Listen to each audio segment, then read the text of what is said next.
Les vraies voix Sud Radio, 17h-19h, Philippe David. Retour des vraies voix sur Sud Radio avec Philippe Billigère, Caroline Grima et Jean Dorido. Une policière a été tuée cet après-midi dans une attaque au couteau au sein même du commissariat de Rambouillet. Elle avait 49 ans, elle est décédée, l'assaillant a également été tué. Hier, après les pompiers, ce sont des policiers qui ont été accueillis par des jets de projectiles après l'incendie volontaire d'une école à Lille. Ce soir, on vous pose cette question. Peut-on mieux protéger nos forces de l'ordre? Nous sommes avec Bruno Pomar, fondateur du RAID, auteur du livre Flics d'élite dans les cités, publié chez Anne Carrière. Bruno Pomar, bonsoir. Bonsoir Philippe. On se doute qu'en tant qu'ancien de la maison, comme disent les policiers, vous devez être atterré par les infos de ces 2 derniers jours et en particulier celle de cet après-midi à Rambouillet. Ben oui, qu'est-ce que vous voulez, il n'y a pas de mots effectivement pour être en colère par rapport à nos forces de l'ordre qui sont toujours les victimes de cette société. C'est le cas de dire, ils le sont à travers les incivilités et le comportement des groupes de jeunes que l'on voit sur certaines villes se comporter de façon complètement folle. Et puis ce terrible assassinat à Rambouillet qui nous rappelle que le terrorisme est toujours présent sur notre territoire et malgré le travail considérable que font nos services de renseignement et autres, eh bien, ils sont là et on continue à travailler et avec un terrorisme qui n'est pas facile à cerner pour nos forces de l'ordre de façon générale. Philippe Billigère. Bruno, je ne veux pas faire de politique ni de polémique, mais tout de même. Est-ce que vous êtes choqué si je vous dis que manifestement ce pouvoir ne sait plus comment faire? Tours, Lille, aujourd'hui, d'autres choses. Est-ce qu'il ne serait pas temps, peut-être, pour ce pouvoir, de demander maintenant le conseil d'une multitude d'autres partis, d'autres instances, comme manifestement il paraît complètement dépassé sur le plan de ses devoirs en matière régalienne? Et je ne parle pas que de la police, hein, Bruno. Vous savez que ça ne date pas d'aujourd'hui, ce que je pense. Tous les jours, on a un motif d'indignation. Il est dépassé par les événements. Je suis d'accord avec vous, Philippe. Évidemment, c'est une réponse globale qu'il faut avoir. Alors, je ne parle pas de la loi sur la sécurité globale, mais c'est une réponse globale. Ce n'est pas qu'une réponse de la police, qu'une réponse de la justice qu'on accable actuellement. Moi, le premier d'ailleurs. Hein. Je ne crois pas qu'on se sortira de ce bourbier, c'est le cas de dire, concernant les incivilités, les violences, ces terribles assassinats qu'on voit encore aujourd'hui. Donc, je pense qu'il y a un vrai travail de société à mener. Et là, je pense qu'on a effectivement, je dirais, un silence des élus. Moi, vous savez que je suis très branché par le travail de société qui a mené auprès de la jeunesse, évidemment, parce que lorsqu'on parle même de terrorisme, d'ailleurs, hein, mais en dehors du terrorisme, de tout ce qui est du comportement de ces jeunes, les incivilités, ce qu'on voit tous les jours, même dans les plus petites communes, je crois qu'il y a un gros travail de société à mener, et ce travail de société sera mené, je l'ai dit, au Beauvau de la sécurité, moi, à Gérald Darmanin, au directeur général de la police nationale, au directeur général de la gendarmerie nationale, que seule la police et la gendarmerie ne pourront pas traiter tous les maux de notre société. Les mots MAUX, bien évidemment. L'ensemble de la société doit se mettre en mouvement, et moi, je crois beaucoup au travail éducatif. Ça fait 30 ans que je travaille là-dessus. Vous allez me dire quel résultat? Eh bien, écoutez, on est là. Et les associations doivent être présentes en permanence pour pouvoir travailler sur ces problèmes d'incivilité, parce que parce que regardez ce qui se passe. Des délits, Bruno, ça n'est pas dans votre bouche que je devrais entendre incivilité. Laissez ça au président de la République. Hein. Oui, j'entends bien, Philippe, j'entends bien. Bon, délit, ok, d'accord. Il est déjà maire de Belleflou, hein. C'est pas président de la République, c'est déjà bien. Bah, c'est important, bien sûr. Non, mais j'entends bien, Philippe. Je sais que les mots sont importants pour lui, donc je l'entends. Mais je crois qu'il y a une véritable réponse à amener de la part de notre monde éducatif, de nos associations. Regardez ce qui se passe le soir. Moi, c'est très pragmatique. Je suis un homme de terrain. Vous savez, j'ai pas fait de grandes études et autres. J'ai toujours été sur le terrain. Ces terrains sont abandonnés de tout. Si on n'est pas présent en permanence sur ces terrains, on voit des gamins de 14, 15, 16, 17, 18 ans sur des villes en train de balancer des fumigènes aux policiers, des artifices, tout ce qu'on peut imaginer. Ça veut dire que sur le terrain, il n'y a personne. Ces jeunes sont laissés complètement à l'abandon. Ce ne sont pas les policiers qui vont patrouiller, qui vont régler le problème. Ce n'est pas vrai, c'est totalement faux. Il faut que les élus prennent la problématique à bras-le-corps. N'attendons pas de la part des élus seulement la réponse de dire il nous faut plus de policiers, plus de bleus. Ok, je l'entends, pourquoi pas. Mais on n'en sortira pas si on ne fait pas ce travail de service après-vente social. Très sincèrement, je ne vois pas comment on va s'en sortir. Caroline Grima. Moi, j'ai 2 questions à vous poser. La première, j'ai été regarder un petit peu sur les réseaux sociaux et particulièrement sur le compte Sud Radio de Twitter, ce que pensaient nos auditeurs de la question qui était posée. Puisque la question posée, c'est peut-on mieux protéger nos forces de l'ordre ? Et ce qui m'a frappé, c'est que beaucoup des auditeurs ont répondu, mais elle est incroyable cette question. C'est-à-dire qu'on aboutit à un renversement total. Et ces auditeurs tweetent, eux, en disant « Mais ce qu'on attend de la police, c'est qu'elle nous protège. Si aujourd'hui, on en arrive à ce type de questions, c'est qu'on a franchi un cap incroyable. » Donc, je voulais savoir ce que vous pensiez de ce raisonnement et ce qui vous inspirait. Et la deuxième chose, mais vous venez en partie de répondre à la question que je m'apprête à vous poser, au regard de ce que vous souhaitez, des différentes impulsions politiques que vous appelez de vos voeux, est-ce que vous ne pensez pas, c'est un peu subversif, qu'il est déjà trop tard Bruno au regard Pomar. de l'étendue des dégâts? Oui.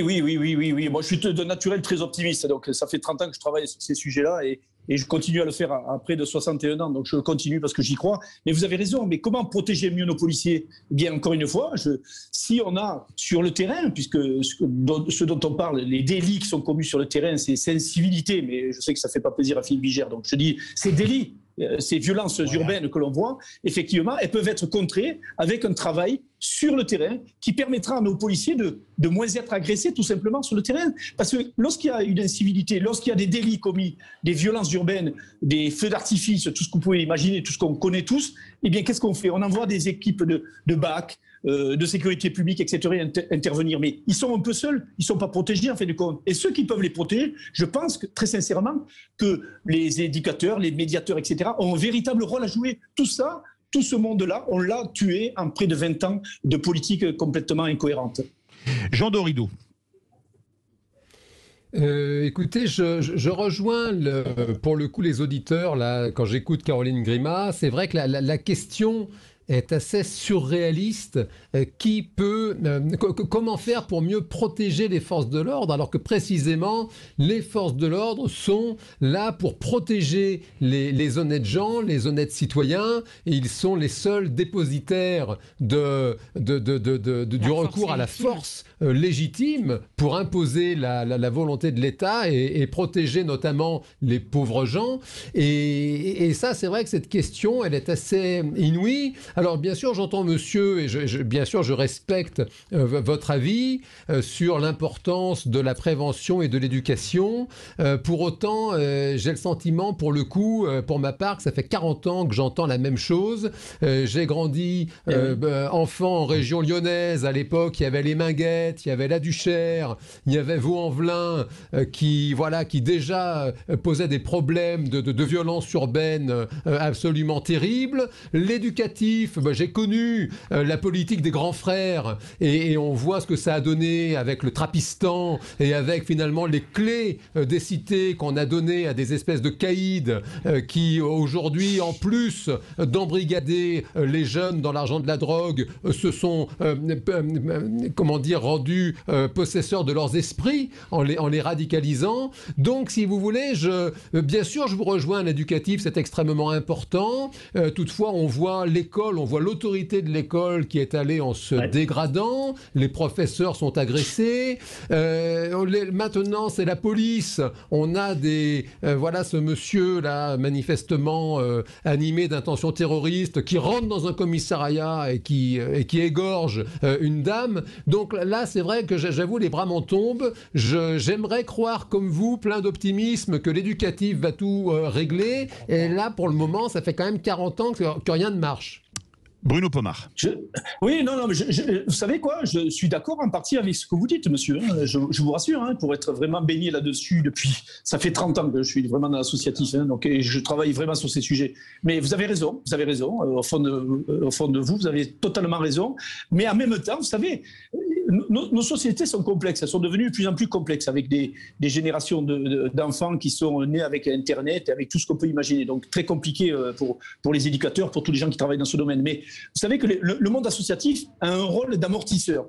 Moi, je ne vous ai jamais dit que même ce que je mène avec Red Aventure Organisation depuis 30 ans, c'est magique parce qu'il n'y aurait plus de problème. À la limite, vous me diriez, hein, vous me rétorqueriez, c'est super ce que vous faites avec les jeunes et la police, il ne devrait plus y avoir de problème. Mais il y en a toujours. On sert vraiment d'amortisseur dans ces sociétés et dans les villes.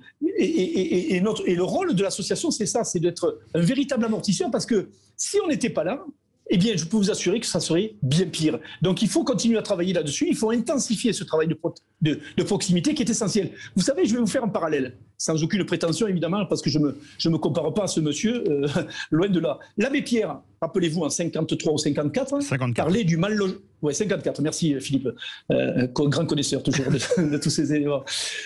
L'abbé Pierre parlait de l'habitat. Vous savez, loger les gens. Vous vous souvenez tous, hein, ça a fait un clash. Hein, il est monté à l'Assemblée nationale, tout ce qu'on peut pour régler les problèmes d'habitat pour les plus mal logés, etc. Où on en est actuellement? On en est toujours avec des problématiques, mais il a fait prendre conscience qu'il y avait de véritables problèmes. Il a permis de répondre à certaines questions. Et je crois, alors je ne me compare pas à l'abbé Pierre, ça serait très prétentieux de ma part, mais très sincèrement, les acteurs associatifs dont je fais partie, parce que ça fait 30 ans que je travaille là-dessus et je continue à le faire à titre personnel, eh bien, je crois qu'on a un véritable rôle d'amortisseur sans pour autant raser les problématiques, parce qu'elles seront toujours présentes, ces problématiques. On a des problématiques d'insertion professionnelle et tout ce qu'on peut imaginer. Donc c'est très compliqué. Je m'adresse très respectueusement à l'abbé Pomard. Parce que j'ai l'impression que vous faites beaucoup, mon cher Bruno, dans le social pour éviter de nous répondre sur le plan politique. Est-ce que vous n'avez pas l'impression que ce pouvoir politique est incapable d'assurer l'ordre républicain? C'est pas compliqué. Là, il n'y a pas besoin de social là-dedans. C'est une question toute simple. Votre réponse, monsieur l'abbé? Ouais, Philippe Bilger fait de la politique, je sais bien, hein, c'est connu. Non, mais c'est une question claire. Non, vous avez raison, Philippe, mais c'est clair. Mon cher Philippe, écoute, très très sincèrement, le pouvoir fait ce qu'il peut. Depuis 40 ans, je crois qu'ils font tout ce qu'ils peuvent les uns et les autres. Hein. Parce que si on reprend les années Mitterrand, avec la politique de la ville, hein, qui a démarré avec Chevènement et jusqu'à maintenant, lorsqu'on prend la politique comment il s'appelle, alors j'ai oublié les chefs de l'État, enfin bref, tous les chefs de l'État qui sont passés, Sarkozy, Hollande, etc., on en est tous, ils en sont tous au même problème, c'est-à-dire ils ne savent plus quoi faire. Très sincèrement, je pense que ce pouvoir essaie de faire, en termes de sécurité, des choses. Je pense à Darmanin en particulier, puisque j'ai la chance d'avoir un peu l'écoute de Darmanin sur ces sujets, de rapprochement police-population, puisque c'est mon sujet principal, évidemment. Et je pense qu'ils essaient de faire des choses, mais que la société a de tels problèmes, évidemment, à gérer que, effectivement, la réponse politique est un peu compliquée. Alors, c'est facile de mettre la réponse sur l'équipe de Macron. Vous voyez Ciotti, ce qu'il dit depuis quelque temps, la faute au terrorisme et à la délinquance, c'est l'immigration et je ne sais quoi. Enfin bref. Il a oublié, M. Ciotti, que du temps de M. Sarkozy, il était élu également et que M. Sarkozy n'a pas fait des miracles aussi. Donc je pense que c'est un sujet qui est très complexe pour nos politiques et qu'ils essaient de répondre d'une façon parfois qui est peut-être un petit peu légère, je ne sais pas, mais quoi qu'il en soit, j'ose espérer que la volonté du gouvernement, c'est d'avancer sur ce sujet-là. Vous êtes bien sur Sud Radio, les vraies voix, Rambouillet. Peut-on mieux protéger nos forces de l'ordre? Vous êtes 84% à dire oui. On revient dans quelques instants avec les vraies voix et Bruno Pomard. Retour des vraies voix, Rambouillet. Peut-on mieux protéger nos forces de l'ordre? Vous êtes 84% à dire oui. Bruno Pomard, fondateur du RAID, était avec nous. Caroline Grima veut lui poser une question, l'interpeller. Oui, moi je voulais faire une remarque par rapport à ce qui vient d'être dit, parce que je trouve quand même assez symptomatique que pour indiquer que les politiques font ce qu'ils peuvent, vous citiez les différentes politiques de la ville qui ont été mises en place depuis à peu près les années 80. Hein, on se souvient des Minguettes, c'était un peu le début de 83. Ce mouvement. Et je trouve ça assez symptomatique parce que c'est quand même globalement un échec cuisant, avec un gouffre financier absolument abyssal, dont seulement au final 10% à peu près des Français sont convaincus de l'utilité de tout ce qui a été mis en place. Est-ce que c'est pas au contraire citer ces politiques de la ville, faire le constat d'un échec assez incroyable et en tout cas d'un déséquilibre? On a effectivement, même si je suis absolument d'accord pour dire que c'est utile, mais on a tout misé justement sur l'argent en disant voilà, avec à grand renfort de millions, on va arranger les choses. Et aujourd'hui, on voit bien que les grands renforts de millions, c'est pas du tout ce qui est susceptible de solutionner le problème. Donc, il y a quand même une vraie difficulté par rapport à ça. Je voudrais avoir des précisions sur cette évocation que vous avez faite de la politique de la ville. Bruno Pomar, quand on voit qu'on fait des écoles neuves comme à Lille hier soir pour qu'elles partent en fumée, on se dit que l'argent public, il faudrait peut-être mieux le mettre à Belleflou et dans les villages ruraux pour remettre les services publics qui ont disparu. On parle de personnes qui sont armées de fusils d'assaut, de Kalachnikov, etc. On a vu les problématiques de Dijon l'année dernière. Enfin, c'est vrai qu'il y a un décalage incroyable. Bruno Pomar. Ma chère madame, ma chère dame, excusez-moi. Oui, vous avez raison, mais il n'y a pas que des Kalachnikov dans ces quartiers, rassurez-vous. Mais je suis d'accord. Mais moi, je vous pose la question souvent, là-dessus. je peux vous assurer qu'il y a plein de gens qui vivent normalement, que c'est une minorité encore qui J'en suis la première convaincue, vous savez, ne serait-ce que par rapport à mon exercice professionnel. Mais là, on parle, moi, c'est de ces gens-là dont je veux parler, de ceux qui, aujourd'hui, ont des attitudes ultra-violentes. Parce que là, finalement, vous nous parlez de tout ce qui va bien. Et je suis la première à dire que c'est vrai, il y a aussi des choses qui se passent bien. Mais là, on parle de l'ultra-violence, y compris à l'égard des forces de l'ordre. Bruno Pomar et après Jean Dorido.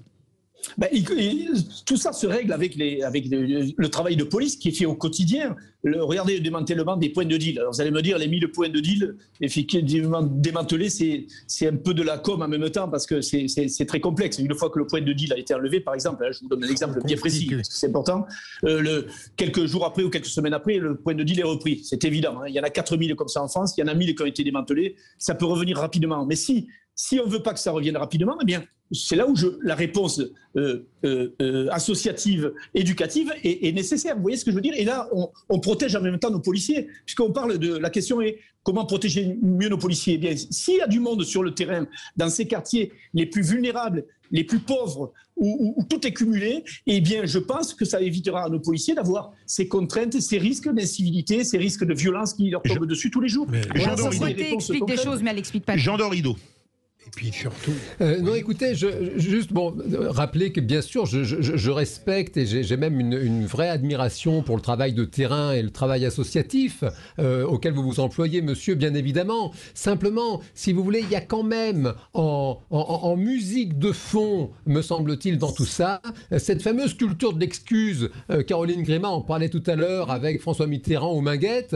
Et cet art de la litote, pour ne pas dire de l'euphémisme, Philippe Bilger a raison de vous reprendre sur cette différence entre comment nommer les choses, entre une incivilité et un délit. Et il me semble que c'est vraiment essentiel de rappeler précisément ce qui est grave et ce qui ne l'est pas. Parce qu'à force de ne pas nommer les choses, on a une espèce de sentiment d'impunité qui se répand. On voit aujourd'hui les professeurs qui pleurent parce qu'ils se font agresser. Il faut rappeler qu'ils ont aussi construit l'état dans lequel nous nous trouvons, à expliquer en permanence qu'il ne faut pas juger, qu'un gamin qui est violent, il faut comprendre, ça n'est pas si grave, tu comprends, pour lui la vie c'est difficile. La vie elle est difficile pour tout le monde et il est essentiel, je vous rejoins, nous avons toutes et tous un rôle éducatif précisément en étant en capacité de juger ce qui n'est pas acceptable. Il y a ce qu'on appelle en psychologie, vous savez, le contrôle social.